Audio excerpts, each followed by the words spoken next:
Evet, aracımıza Würth motor içi yıkayıcıyı uyguladık. Eski yağın içine boşalttık 2 tüp ve arabayı bir 20 kilometre boyunca kullandık. Normal bir devrinde kullandık. Fazla sıkıştırmamaya gayret ettik. Aslında 10-15 dakika rolantide çalışması gerekiyor bu katkıyı koyduktan sonra, ama bu arabadaki ses, yani itici sesi çok aşırı fazlaydı. Yani sistem büyük ihtimalle neredeyse tamamen tıkalıydı. Bu sebepten dolayı da bir 20 kilometre falan biz bu aracı kullandık. Bu 20 kilometreyi de bir yaklaşık 20 dakikada falan yaptık.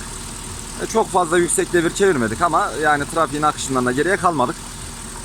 Sonra aşağıdan, tapadan aracın yağını boşalttık. Yeni filtreyi taktık ve 550 mobil kullandık. Ben Ankara'dayım. Yani buranın iklimi bile, yani Ankara'nın iklimi bile artık bu saatten sonra, yani yazın sıcak. Yani Türkiye genelinde esasında bu durum böyle. 10-40 kullanmadık.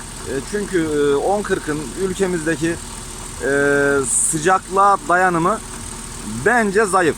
Ve sonrasında da itici sesi yine yapma ihtimali yüksek. 550 kullandım bu yüzden. Ve şu anda sesi duyuyorsunuz. Bakın iyice mikrofonu yaklaştırıyorum motora.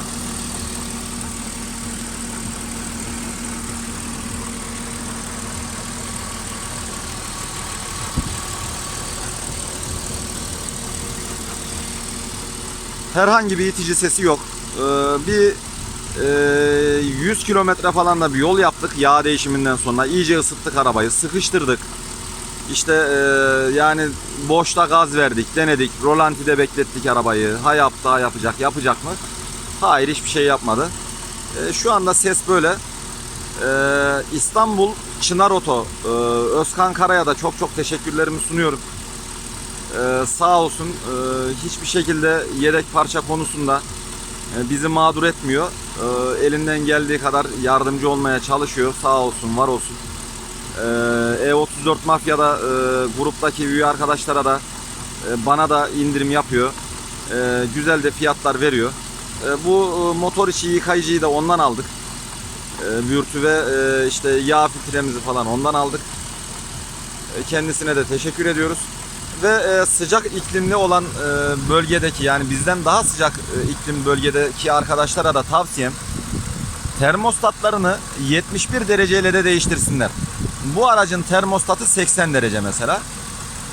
Bu bizim için yeterli, ama daha sıcak Antalya, Mersin, Adana ve civarı, yani Güney ve Ege tarafındaki arkadaşlar, İstanbul'da dahil olmak üzere buna, bence termostatlarını 80 dereceden yukarı tutmasınlar. Yani eğer araçların üzerindeki termostatları 92 derece, 88 derece ise, yani bunu maksimum 80 derecelik termostatla değiştirsinler. Yani gönül ister ki 71 dereceyle değiştirsinler, ama yani 80 derecede o bölgelerde, İstanbul bölgesinde belki kurtarabilir. Ama Adana, Mersin, Antalya gibi, Urfa gibi, Antep gibi bölgelerde bence 71 derece kullanılmalı. Herkese konforlu, problemsiz, sağlıklı, sıhhatli, motorlu günler dilerim. Kendinize iyi bakın.